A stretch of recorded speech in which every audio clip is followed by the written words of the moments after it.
Lauren Elliott had received the most depressing news of her life. Her sister was pregnant. Her younger sister. Oh, she was happy and excited for Carol, but mingled in with the joy was an undeniable sense of envy. The fact that Carol was about to become a mother shouldn't have come as a shock. Her sister and Jason had been married for 2 years, after all. Lauren loved her sister, and Jason would make a wonderful father. What bothered her was the fact that at age 34, Lauren was still unmarried. Single.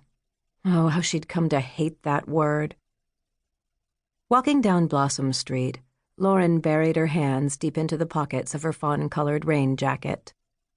Tulips and crocuses bloomed in the flower pots that hung from the street lights, and the scent of roses, lilacs, and camellias followed her as she walked past Susanna's garden, the flower shop.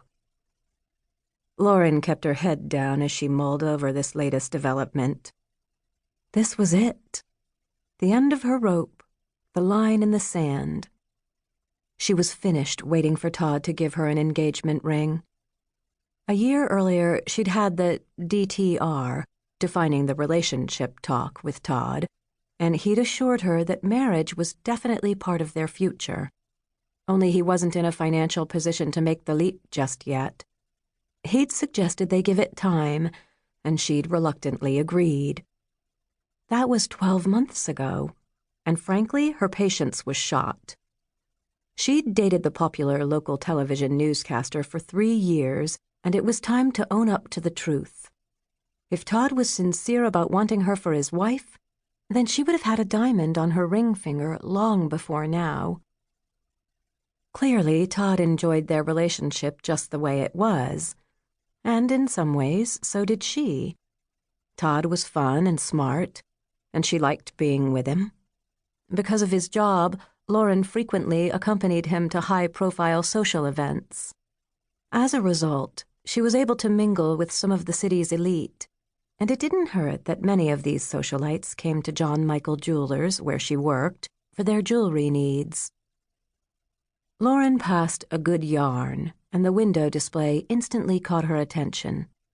She stopped to give it a look and shook her head.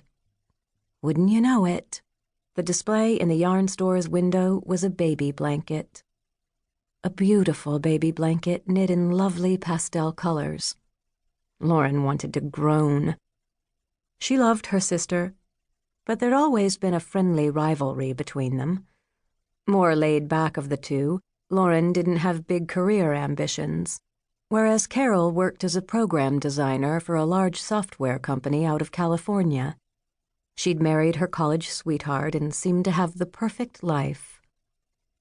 Lauren had dropped out of college after a couple of years and over time had worked at a number of jobs. She enjoyed sales and seemed to be good at it.